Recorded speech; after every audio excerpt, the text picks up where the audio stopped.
Hello dear friends, আজকে আমি এই ভিডিওটা একটু অন্যরকম করার চেষ্টা করছি। তার কারণ হচ্ছে যে আমি নিজেও একজন এসএলএসটির ক্যান্ডিডেট। তো জানি না পাস করবো কিনা, ইন্টারভিউতে ডাক পাবো কিনা। যাই হোক, সেগুলো সমস্ত কিছু দূরে সরিয়ে রেখে আমি জাস্ট এটা একটা প্র্যাকটিস ক্লাস দিচ্ছি, যে আমি নিজেই কিন্তু ডেমোটা প্র্যাকটিস করছি। এই ক্লাসটাতে কিন্তু আমি কাউকে শেখাচ্ছি না, কারণ তোমরা বা আপনারা যারা আমার সহপাঠী বা সহযোদ্ধা রয়েছে তারা কিন্তু প্রত্যেকেই আমার থেকে অনেক বেটার, অনেক ভালো জানো। আমি এই ভিডিওটা করছি তার একটাই কারণ, যে আমার এই ক্লাসটা যদি কেউ দেখে, ঠিক আছে, দেখে সে যাতে আমাকে ফিডব্যাক দেয় যে আমার ব্যক্তিগতভাবে কোথায় আরেকটু শোধরানোর প্রয়োজন, কোন জিনিসগুলো আমাকে ত্যাগ করা প্রয়োজন এবং কোন জিনিসটা আমার ভালোই হচ্ছে মোটামুটি। তো এই ফিডব্যাকটার জন্যই কিন্তু এই ক্লাসটা। তো যাই হোক, আর আরেকটা কথা বলে নিচ্ছি, আমি কয়েকটা ক্লাস প্র্যাকটিস করেছিলাম, কিন্তু সেখানে না আমি তারিখ এবং এই বিষয় আজকের পার্ট এটাকে যখনই লিখতে যাচ্ছি তখন আমার ক্লাসের ডিউরেশনটা অনেক বেড়ে যাচ্ছে, প্লাস 10 মিনিটের মধ্যে হয়ে যাচ্ছে। ঠিক আছে, তো আজকের এই ক্লাসটা আমি 5 থেকে 6 মিনিটের মধ্যে রাখার চেষ্টা করছি, কারণ আমরা এসএলএসটিতে এত সময় পাবো না, প্রত্যেকে আমরা জানি, আমাদেরকে ওখানে মাইক্রো টিচিং দিতে হবে। তো যাই হোক, চলো তাহলে শুরু করি। আচ্ছা,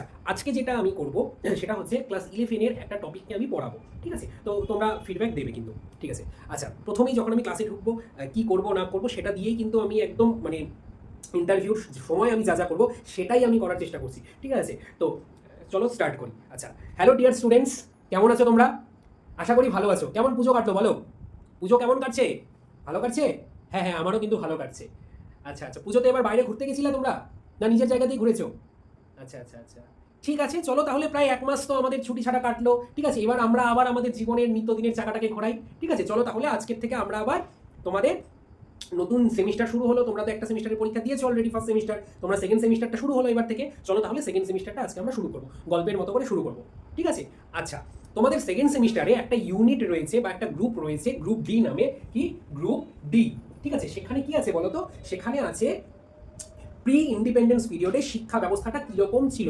ঠিক আছে, তো আমরা সেখানে শুরু করব শ্রীরামপুর শ্রীরামপুর ত্রয়ী থেকে। কোথা থেকে শুরু করবো? শ্রীরামপুর ত্রয়ী থেকে। আচ্ছা, তোমরা সবাই বুঝতে পারছো এই নামটা থেকেই যে শ্রীরামপুর ত্রয়ী। দেখো এখানে দুটো শব্দ রয়েছে, একটা শ্রীরামপুর আর একটা হচ্ছে ত্রয়ী। শ্রীরামপুর একটা হচ্ছে একটা জায়গার নাম। কিসের নাম? জায়গার নাম কিন্তু। ঠিক আছে, কোথাকার জায়গা?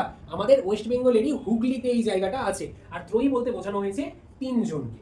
ঠিক আছে, তার আগে একটু গল্প বলিনি। দেখো, প্রথমে যখন ইস্ট ইন্ডিয়া কোম্পানিরা ভারতবর্ষে আসে, ঠিক আছে, তখন আমরা জানি যে 5টা ইস্ট ইন্ডিয়া কোম্পানি ভারতবর্ষে কিন্তু আসছিল। কারা কারা? প্রথমে যারা আসছিল তারা হচ্ছে পর্তুগাল থেকে পর্তুগিজরা। তারপরে কারা আসছিল বলতো? তারপরে আসছিল কোথা থেকে? নেদারল্যান্ড থেকে ডেনিসরা। গুড। তারপরে আসছিল ইউকে থেকে ব্রিটিশরা। তারপরে আসছিল ডেনমার্ক থেকে ডেনিসরা, এবং তারপরে আসছিল ফ্রান্স থেকে ফরাসিরা। ঠিক আছে, এই 5টা ইস্ট ইন্ডিয়া কোম্পানি কিন্তু ভারতবর্ষে আসছিল, এবং এদের মধ্যে চতুর্থ নম্বরে যারা আর কি আসলো ডেনমার্ক থেকে ডেনিসরা, তারা এই শ্রীরামপুরে কিন্তু হেডকোয়ার্টার বা ঘাঁটি গেড়েছিল। ঠিক আছে, তো তারা নিজেদের সাম্রাজ্য বিস্তারের জন্য নানা রকম পন্থা অবলম্বন করেছিল। ঠিক আছে, কারণ প্রত্যেকটা ইস্ট ইন্ডিয়া কোম্পানিরই কিন্তু তাই কাজ ছিল, তাই তো? প্রত্যেকের সাম্রাজ্য বিস্তার করার কাজ ছিল কিনা বলো? সবাই আমরা ইতিহাসে পড়েছি, তো এদেরও কিন্তু তার ব্যতিক্রম ছিল না। হ্যাঁ, তো এরা শিক্ষাটাকে হাতিয়ার করে শ্রীরামপুরের কয়েকজন মানুষ আর কি, এই যে 3জন মানুষ প্রধানত, তারা শিক্ষাটাকে হাতিয়ার করে না ইনজেকশনের মাধ্যমে, ধরো এটা একটা হাতিয়ার, এই হাতিয়ারের মধ্যে ধর্ম ঢুকিয়ে, খ্রিস্টান ধর্মটাকে ঢুকিয়ে ভারতীয়দের ইনজেক্ট করতে চেয়েছে। তার ফলে কি হতো? খ্রিস্টান ধর্মটা শিক্ষার মধ্য দিয়ে ভারতীয়দের মধ্যে ঢুকে যেত, এবং ব্রিটিশ কালচার বা তাদের মতো কালচারটা ভারতীয়রা অ্যাডাপ্ট করে নিত। তো এটাই ছিল তাদের মেন উদ্দেশ্য। কিন্তু খারাপ কাজ করতে গিয়ে তারা ভারতবর্ষের শিক্ষার কিন্তু কয়েকটা ভালো কাজও করে গেছে। এই জন্যই কিন্তু আমরা এই শ্রীরামপুর ত্রয়ীটাকে, হ্যাঁ, আমাদের এই এডুকেশনের মধ্যে পড়ি। চলো তাহলে আজকে জানবো যে এই শ্রীরামপুর ত্রয়ীর মধ্যে ঠিক কি কি কি কি হয়েছিল, তারা ঠিক কোন কোন কাজগুলো করেছিল। ঠিক আছে, দেখো, প্রথমে এই শ্রীরামপুর ত্রয়ীতে 3জন বললাম ছিল। 3জনের মধ্যে প্রথম জনের নাম হচ্ছে উইলিয়াম কেরি। কি নাম প্রথম জনের?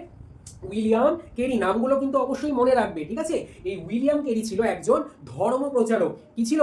ধর্ম প্রচারক, যে ধর্মকে প্রচার করতো, খ্রিস্টান ধর্মকে কি করতো? প্রচার করতো। আচ্ছা, সেকেন্ডে কে ছিল বলতো? সেকেন্ডে ছিল জোশুয়া মার্শম্যান, ইনি ছিল একজন শিক্ষক। থার্ডে ছিল উইলিয়াম ওয়ার্ড। কি ছিল? William word. ঠিক আছে, ইনি কে ছিল? ইনি ছিল একজন প্রিন্টার বা মুদ্রণ শিল্পী। ঠিক আছে, তো এই 3জন রয়েছে বলেই কিন্তু এটার নাম শ্রীরামপুর ত্রয়ী। আচ্ছা, শ্রীরামপুর ত্রয়ীর যদি সাল বলে, কত সাল বলবে? 1800 সালে। তাহলে 1800 সালেই কিন্তু প্রথম ভারতবর্ষে ফর্মাল এডুকেশন শুরু হলো বলতে পারো, কারণ 1817-তে এরা 109টা প্রায় বিদ্যালয় স্থাপন করেছিল।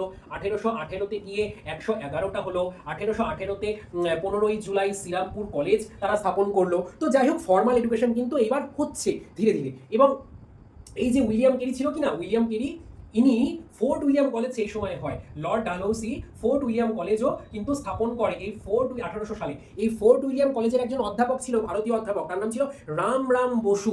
এই রাম বসুর কাছ থেকে উইলিয়াম কেরি বাংলা শেখে, বাংলা শিখে বাংলা ভাষারও কিন্তু বেশ উন্নতি করেছিল এই উইলিয়াম কেরি, বা বাংলা সাহিত্যে, এবং শিখে সেই ফোর্ট উইলিয়াম কলেজেই বাংলার অধ্যাপক নিযুক্ত হয়ে যায়। তো পরীক্ষায় এরকম কোশ্চেনও আসতে পারে যে উইলিয়াম কেরির লেখা কয়েকটা বইয়ের নাম বলো তো বলবে তোমরা কথোপকথন, তারপরে ইতিহাসমালা, হিন্দু অ্যান্ড মহামেডান, ঠিক আছে। এবং সব থেকে গুরুত্বপূর্ণ বিষয় হচ্ছে বাইবেল যে ছিল কিনা খ্রিস্টানদের ধর্মগ্রন্থ, সেই বাইবেলটাকে 1802 সালে উইলিয়াম কেরি বাংলায় অনুবাদ করে। বাংলায় অনুবাদ করে কি নাম দেয়? মঙ্গল সমাচার। বুঝতে পারলে? এই পর্যন্ত প্রত্যেকে বুঝতে পারলে তো? আচ্ছা, এরপরে এই যে জোশুয়া মার্শম্যান ছিল কিনা, জোশুয়া মার্শম্যান, ঠিক আছে, এই ভদ্রলোক কি করে বলতো? এই ভদ্রলোক প্রথম বাংলা পত্রিকা বের করে, ঠিক আছে। মাসিক পত্রিকা দিগদর্শন, মাসিক পত্রিকা দিগদর্শন এবং সাপ্তাহিক পত্রিকা কি সমাচার দর্পণ, ঠিক আছে, এই নামে দুটো পত্রিকা কিন্তু সে বের করে, ঠিক আছে। তো যাই হোক, এরা এই শ্রীরামপুর ত্রয়ীরা ভারতবর্ষে জনশিক্ষার কথা বলে। কোন শিক্ষা? জনশিক্ষা। জনশিক্ষা মানে কি বলতো? জনশিক্ষা মানে হচ্ছে জনগণের শিক্ষা, সবার জন্য শিক্ষা। এই যে সর্বশিক্ষা অভিযান আমরা দেখতে পাচ্ছি কিনা, তোমরা তোমাদের স্কুলের দেওয়ালে দেখবে একটা ছবি লাগানো থাকে, একটা রুল আছে, সেই রুলের আগে একটা মেয়ে বসে আছে, পিছনে একটা ছেলে বসে আছে, ওইটা হচ্ছে সর্বশিক্ষা অভিযানের প্রতীক চিহ্ন, বোঝা যাচ্ছে? সবার জন্য শিক্ষা, ইনক্লুসিভ এডুকেশন। যদিও ইনক্লুসিভ এডুকেশনটা বর্তমানের টার্ম, কিন্তু জনশিক্ষার কথাটা কিন্তু সেই 1800 সালে এরা বলেছিল। আরেকটা কথা বলেছিল, সেটা হচ্ছে মাতৃভাষার মাধ্যমে শিক্ষাদান। কোন ভাষা? মাতৃভাষার মাধ্যমে শিক্ষাদানের কথা বলেছিল, এবং 31টা বালিকা বিদ্যালয় স্থাপন করেছিল। ভাবো, ওই 1800 সালে ওই রক্ষণশীল সমাজে, ঠিক আছে। তারপর লেডিস অ্যাসোসিয়েশন তৈরি করেছিল, জুবিলিয়ান সোসাইটি তৈরি করেছিল। তো তারা অনেকগুলো কিন্তু শিক্ষা সম্পর্কে ভালো ভালো কাজ করেছিল। ঠিক এই জন্যই আমরা শ্রীরামপুর ত্রয়ীকে আমাদের শিক্ষা বিজ্ঞানের প্রি ইন্ডিপেন্ডেন্সে কিন্তু পড়ি। আচ্ছা, এরপরে আমরা পড়বো হচ্ছে চার্টার অ্যাক্ট 1813, তারপরে পড়বো মেকলে মিট। তো যাই হোক, এই শ্রীরামপুর ত্রয়ী সম্পর্কে কি তোমাদের আরো কোনো প্রশ্ন আছে? বলো, থাকলে বলো। হ্যাঁ, গুড। এই শ্রীরামপুর ত্রয়ী কিন্তু ভারতের প্রথম ফর্মাল এডুকেশনের সূচনাটা করে। মনে থাকবে, এই তিনজনের নাম কিন্তু অবশ্যই মনে রাখবে, উইলিয়াম কেরি, জোশুয়া মার্শম্যান এবং উইলিয়াম ওয়ার্ড, ঠিক আছে। তাহলে আজকের ক্লাসটা এই পর্যন্ত থাক, ঠিক আছে। ঠিক আছে, ধন্যবাদ সবাইকে।